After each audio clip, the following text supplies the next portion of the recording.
Brought to you by TechnoSpark 20 series smartphones. परिवार अब सही जगह आ गए। नहीं तो ये क्या करते थे, अलग अलग पार्टियों में रह के अपना बिजनेस का काम करते थे। कोई कांग्रेस में रहता, कोई भाजपा में, कोई कहीं। उनमें भोजन का काम उनका रहता था, भोजन भजनलाल जी बनाएंगे। उसके अलावा उनका कोई काम ही नहीं रहा कभी। उनको खुद को ही उम्मीद नहीं थी कोई एमएलए बन जाएंगे। कह रहे हैं जिस दिन सीएम बने थे पूरी रात नहीं सोए थे, उछल कूद कर रहे थे कमरे के अंदर, इंजेक्शन लगा के सुलाना पड़ा, ऐसा लोग कहते हैं उनका। भी जो इसकी इच्छा तो थी कांग्रेस पार्टी में रहता, अंदर खाने बीजेपी का प्रचार करा था और 3,500-4 हज़ार जो मुस्लिम वोट है कुचरा के अंदर, वहाँ चेयरमैन बनने के लिए ये कांग्रेस के अंदर रहना चाहता था। लेकिन कांग्रेस पार्टी को समय पता लगा, इसको वोट मांगते हुए पकड़ लिया था। ये भी जो इसकी इच्छा तो थी कांग्रेस पार्टी में रहता, अंदर खाने बीजेपी का प्रचार करा था और 3,500-4 हज़ार जो मुस्लिम वोट है कुचरा के अंदर, वहाँ चेयरमैन बनने के लिए ये कांग्रेस के अंदर रहना चाहता था। लेकिन कांग्रेस पार्टी को समय पता लगा, इसको वोट मांगते हुए पकड़ लिया था। इसका वीडियो आ गया था भागते हुए और इससे इसको फिर पार्टी ने निकाला और अब इसके बाद कोई रास्ता नहीं बचा, इसलिए भारतीय जनता पार्टी ज्वाइन करी। बीजेपी वाले एक आरोप और लगाते हैं कि हनुमान जी एक जगह टिकेंगे नहीं, कांग्रेस से गठबंधन ज़्यादा चलेगा नहीं, तालमेल ठीक रहेगा आगे के लिए बताओ। मेरी बात सुनो, एक जगह मतलब मैं तो मेरी जगह टिका हूँ, कोई आरोप लगा ही नहीं सकता। इस प्रदेश में पार्टी बनाई मैंने, पार्टी बना के झंडा और ये चिन्ह बच्चों को दिया। मैं तो एक जगह टिका हूँ। मैंने बीजेपी को ठोकर मारी थी, उन्होंने थोड़ी, उनके लात मार के मैं आ गया जब जवान किसान की बात हुई।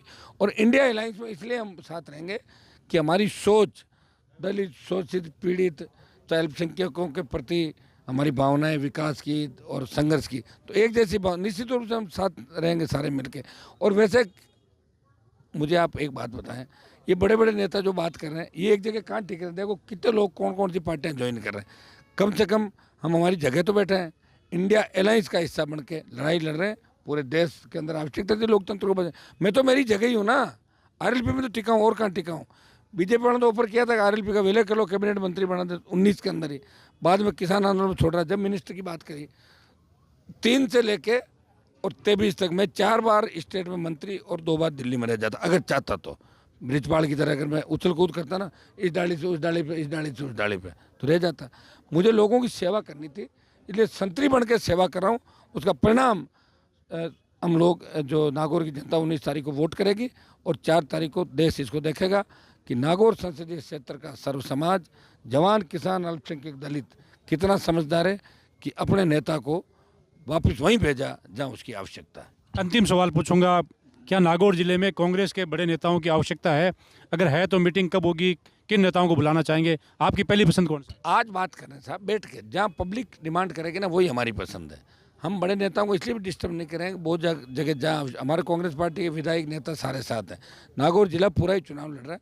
फिर भी हम 1-2 बार बात कर रहे हैं कि अगर कोई मीटिंग करवाना चाहे तो हम शाम तक बात करके और उस हिसाब से उनके सामने बात रख देंगे कि भाई आप आ जाएं और काम कर लें। क्योंकि बड़े नेताओं के कार्यक्रम कराने से हम अलायंस लेट होने से थोड़ी दिक्कत ये हुई कि हम हर पंचायत मुख्यालय पर नहीं हम चाह रहे हैं हर पंचायत मुख्यालय पर पहुँचे।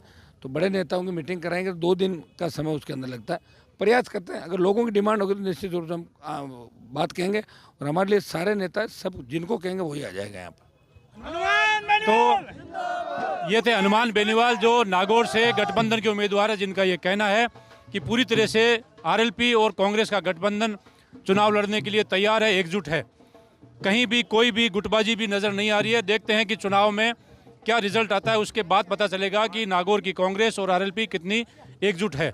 सहयोगी रफ़ीक के साथ हनीफ खान, नागौर।